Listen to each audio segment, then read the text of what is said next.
Silverstone, the wonderful, iconic home of British motor racing, has opened its doors to the virtual world. Welcome to GT Academy.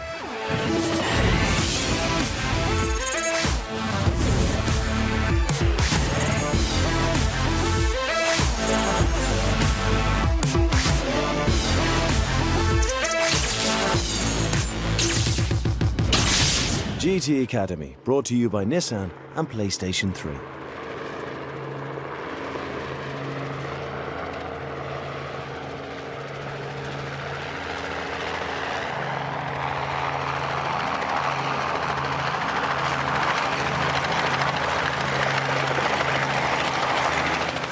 The 6 fastest gamers from the UK and Ireland have come to Silverstone to compete for a seat in a professional racing team.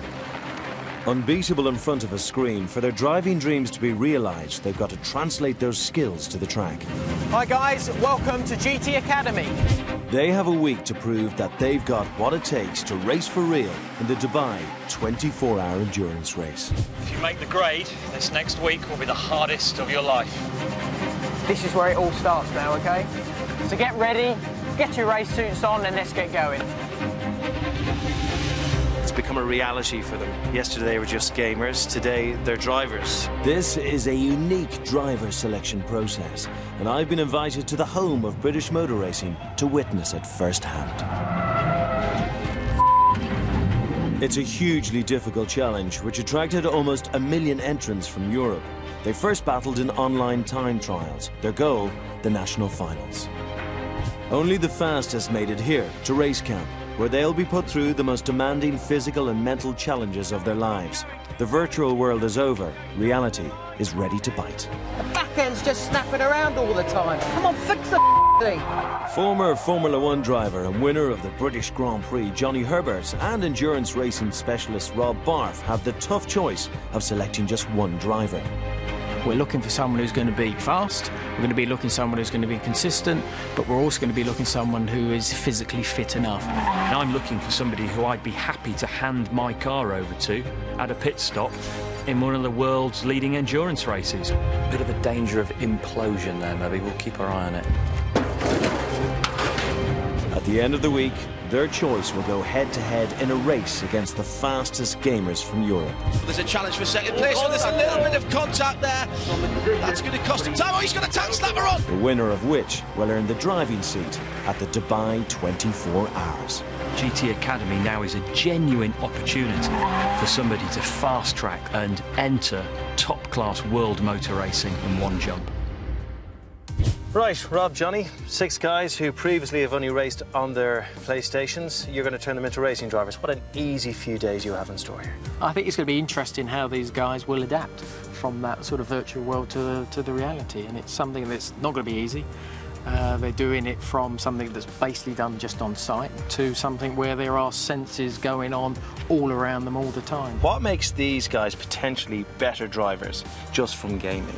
The guys we have are the very best of the best from the gaming community. They understand the principles of when to turn the wheel and when to get on the brakes and when to get on the power. One thing that they struggle with is just the idea of momentum and weight change in the car. And, you know, this is the real world as opposed to their virtual consoles. With just a week to find an endurance racer for Dubai, it's time to get the guys on track. Guys, this is the first challenge. This is the benchmark. The gamers will be on Silverstone's Stowe circuit for the first time. They'll just get one opportunity to set their fastest lap. A good time will be around 63 seconds flat. The benchmark test involves a short practice session around the Stowe circuit, sat next to one of my instructors. You'll then make a pit visit, and then you'll go out for one flying lap against a stopwatch. This is a raw test to see what kind of talent you've got in these rear-wheel drive sports cars.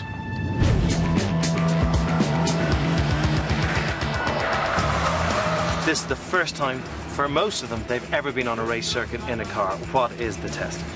The test is an opportunity for us to see their natural, raw talent behind the wheel. And this is something we'll return to later in the week. So we'll get an idea of what lap time they can achieve now and then put them through a load of coaching and repeat it in 72 hours to see how much they've taken on board. What are you looking for, Jack? Well, I think the nice thing, this track quite a technical little track. Technical means that it's quite difficult to put the car where you need to put it. But with that, of course, there's pressure at the same time. What are the chances of you guys spotting the winner of this thing in the first challenge? Oh, 100%. Yeah? I'm glad you're there. Okay, I'll go to the office. Okay, Robert.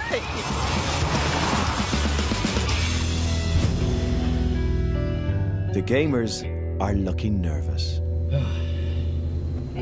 But this is the first serious attempt.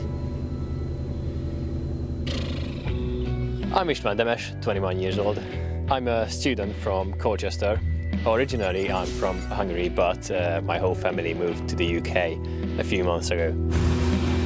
I'm pretty sure I have the least racing experience. I've never sat in a car this powerful before, let alone drive it at racing speed. Potentially, the outcome of this week could change my entire life.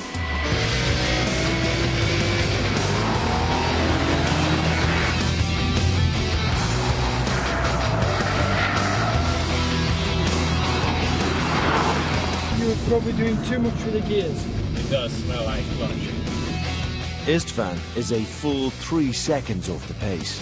It's tough. They don't tell you anything. They just point you left or right, and then after that, not even that. But he's not the only gamer struggling. My name's Jack O'Neill and I'm 20 years old. I'm from Sussex and I work at my dad's caravan centre as an accountant and I thoroughly enjoy it. Every time I'm not racing, I'm thinking about racing. To drive something as powerful around the track is, for the first time, quite scary, but it's really awesome at the same time. My name is David Williams. I'm 23 years old. I'm a mechanical engineering student currently living in Devon. Being at Silverstone is totally surreal. It doesn't feel like I'm actually here. It doesn't feel like I should be here. David Williams is the fastest gamer so far, but his time is still 1.5 seconds off the pace. Bit scruffy on that hairpin. Yeah. The gamers seem to be struggling with one of the main concepts they'll have to get used to this week: weight distribution. This directly affects how the car handles. It's all related to the center of gravity of the car. This is the point through which all the forces act. Whenever the car changes speed or direction, forces act upon it, making it harder to control. When the drivers brake hard, pitching forces add more weight to the front of the car. As they turn the steering wheel, a force called roll acts laterally or from side to side. The faster the car is moving, the stronger the forces will be and the harder it becomes to remain in control. The aim is to keep the forces balanced. If the car becomes too unbalanced, it will rotate around its center of gravity and slide. Not a problem on the sofa, a major issue on the track. Don't forget, they've been plucked from their sofas or the bedrooms, wherever they play the games, to the home of British motor racing. In sporting terms, this is Wimbledon, this is Wembley, this is Twickenham. So it's incredibly intimidating for them. Does it terrify you? No, I'm so excited. My name is Thomas Gibson and I'm 23 years old. Well, I'm from a small village in Northern Ireland. It's called Ballygan and I work as an admin assistant. I don't go shouting about myself saying I'm going to do this and do that. As the famous quote goes, the superior man is modest in speech but exceeds in his actions. Thomas Gibson steps it up, beating the previous fastest lap set by David Williams. I'm really looking forward to getting another go because I know I can improve. Yeah, one out lap flying, one slow lap. Daniel Glover, 20 years old. I'm from Bromley and I'm currently unemployed. You can start the engine first. I worked at a plumbing shop for a bit. Not a lot happened. If I won it, it'd be life-changing, really. Just flying around the world, racing cars, just be insane. Daniel Glover sets the quickest time of all 5 gamers, and only 1 gamer is left to go. How do you feel like these other guys? You feel To be honest with you, they're a great bunch. I'm really happy that I'm in with them. I think, we'll become really close. You still want to kick their asses? Oh, yeah. I'm Des Foley, I'm 24 and I'm from Ireland. I'm a part-time photographer and musician. I picked up the guitar when I was 13 or 14 and I just learned it, and I learned it very well. When you pick up the guitar first, you can try to do it yourself, but there is a correct way to play the instrument as well. Like there's a correct way to drive a car.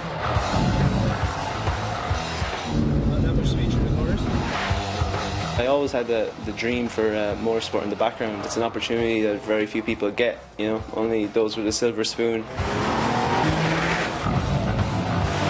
If somebody offered me a racing contract, I'd drop absolutely everything, music, work, whatever. Good job, well done, mate. First challenge down, and Des Foley goes quicker than Daniel Glover to top the leaderboard. Thomas Gibson finishes third. Istvan Demesh is bringing up the rear. I think it gives us a bit of an insight of who is where. I think the main one is Des, to be honest. I was really pleased he held it together. I had a worry he was going to overdrive, go off, knock cones down, but no, he's done a good job. So if we look at the times as a whole, 63.8 is our fastest through to a 66 flat from Istvan. We've got a bit of work to do. I think we have. What's going to be interesting for me is Des, Daniel, they're the quickest of the bunch at the moment. Yeah. Are they going to be able to improve? Coming up on GT Academy. I do believe I'm going to win today. I know it's a bit big-headed, but that's what I believe, yes.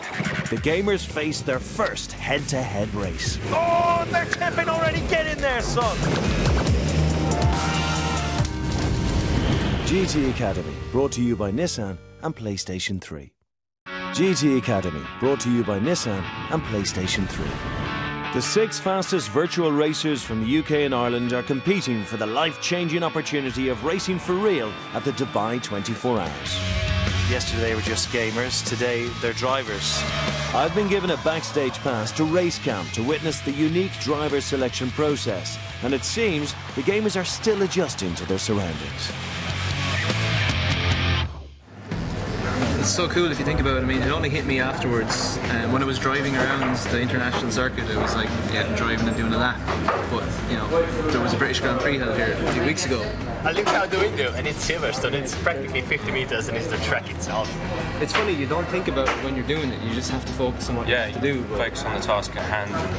I made a conscious effort not to let myself get nervous. So before I did the first task, I stood there and I just took a few deep breaths. It's difficult to kind of put it out of your mind, the fact that it's such a big deal. And it's funny, the guy said to me, just make sure you don't go from 4th to 2nd because you will blow the engine. That would be bad.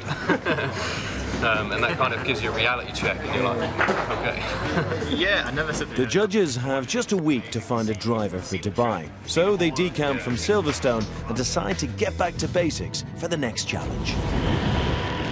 Welcome to Daytona racetrack. This is where you guys will go head-to-head on the racetrack, racing each other. At 1.36 kilometres, the kart circuit is short and technical. It'll give the judges an insight into the gamer's racing style and instinct. Basic? Maybe. Revealing? Definitely. We're racing the infamous twin-engine Pro Kart. First of all in a 15-minute qualifying session and then in an 8-lap race against each other.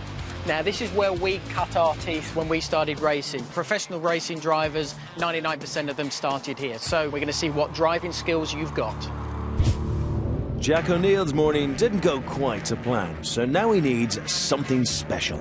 Earlier in the benchmark test, we were up against the clock and we didn't really know who was doing what, and it was very difficult to gauge how well we were all doing. But now it's an actual race, I feel much more confident.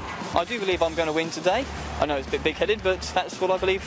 Yes, that's going to happen. But Des Foley has been doing his homework.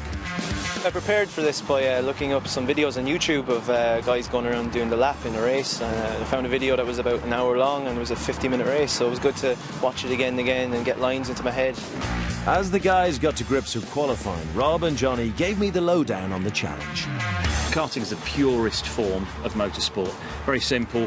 We get to see the basics. We can sit very close to the circuit and watch the guys in action, free from the distractions of ABS, traction control, stability management. We can just see the way they're handling the chassis of the car around the corners and look at their demeanour in the cars. When they're racing, they'll be driving sort of millimetres apart, and then there is taking that all on board, and then there is the overtaking, so there's going to be that raw skill. Some of these guys have been working on the slide. My man Des has watched 50 laps of this on YouTube, which is incredibly dull, but incredibly interesting that he's that well prepared, isn't it? Yeah. He's watched laps of the Silverstone Stowe circuit, he's watched laps of the Silverstone Grand Prix circuit. He knows the place inside out. It'll be very interesting to see how Des, after studying YouTube for hours and hours and hours, compares against Jack, who's been around this kart circuit before.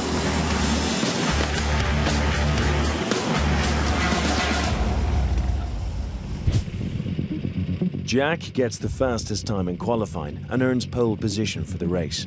Thomas Gibson is in second, David Williams in third, Des fourth, Danny Glover in fifth, and Istvan Demesh starts from sixth. I have to say, it is really, really hot down here. You probably don't notice it in my face because as a presenter I've had all my sweat glands removed. But for these guys in a race suit, dealing with this circuit and this tarmac that has the sun beating down on it, it's seriously hot. So they're getting a real introduction. You know, they're not on their sofa anymore.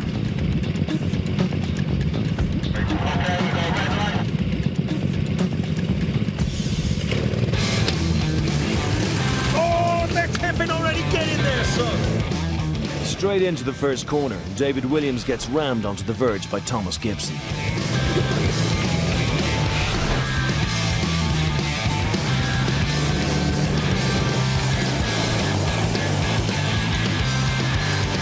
Just one lap in, and Jack has already managed to find 3 seconds on his closest rival, with the gap getting bigger.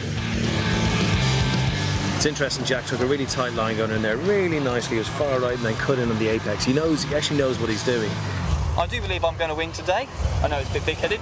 Jack's pre-race confidence wasn't just bravado. This guy is no stranger to karting. I race with my brother in endurance racing. We've done many races now as a team, and we've always done really, really well. And the karting gene runs in the family.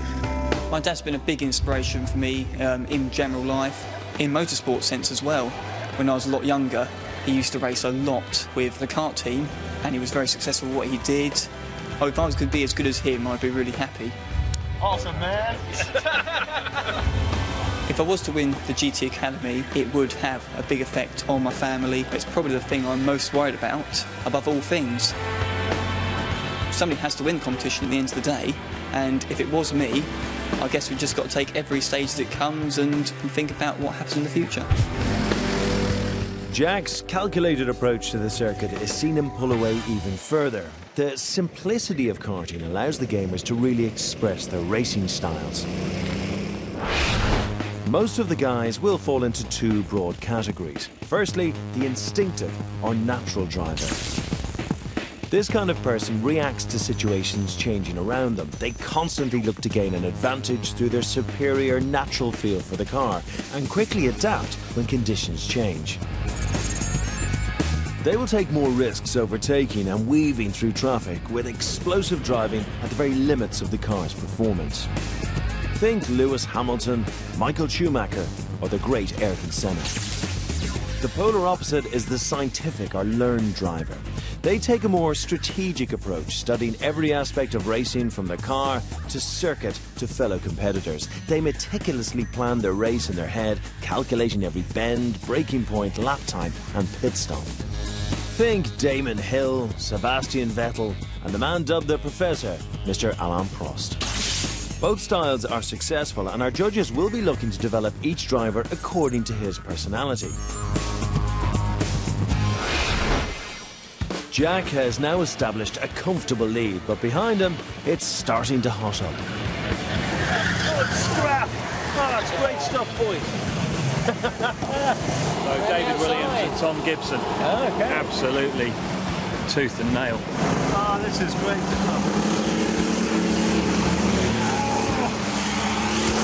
Jack is miles ahead, but there's a great battle for second going on here. Really aggressive racing. Just really good to see that they're getting like that. They're getting a bit feisty, you know. After several laps of fighting with Thomas, David, in car 32, steals second by going wide on a left-hand corner.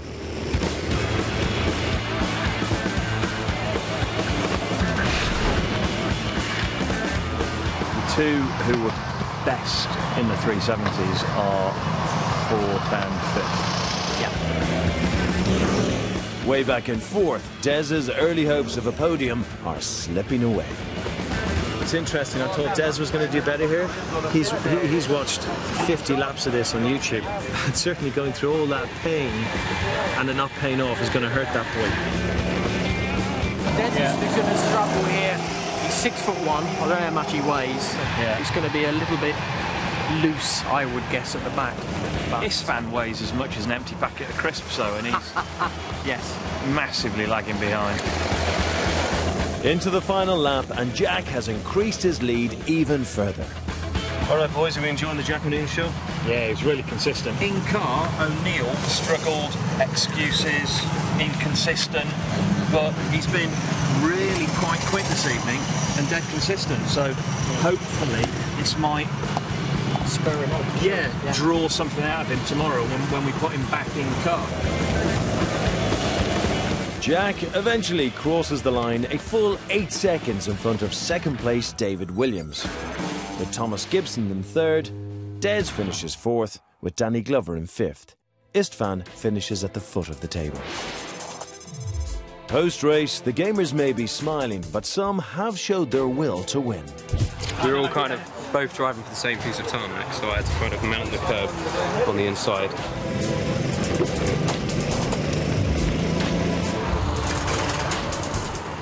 It's the first time we've actually competitively raced against each other, and it's great to come out on top. I'll tell you who I'm worried about is Istvan, because he didn't go well this morning. I'm comfortably predicting excuses in terms of, oh, my ribs hurt, or I've not been here before. There'll be something What like are you going to that go with? Ribs? Ribs. Yeah. What are you going to go with? I'll probably go with ribs as well. My ribs were hurting a lot worse than before, and I think it's been affecting me quite badly during the race. I can't tell for sure, but it was the pain in every right corner. Well, the end of day one. Today, the karting, we had one winner, which was Jack. There you go, Jack, very well done. Jack O'Neill, easily the strongest from the karting. Dan Glover and Des Foley pushing him hard, but Istvan, no, I don't think he's going to make the grade. Next time on GT Academy. Our bottom two. Two of the gamers say goodbye to Silverstone. If you want to make your way upstairs, on your bed, you'll find an envelope letting you know whether you're going to progress through to that next stage.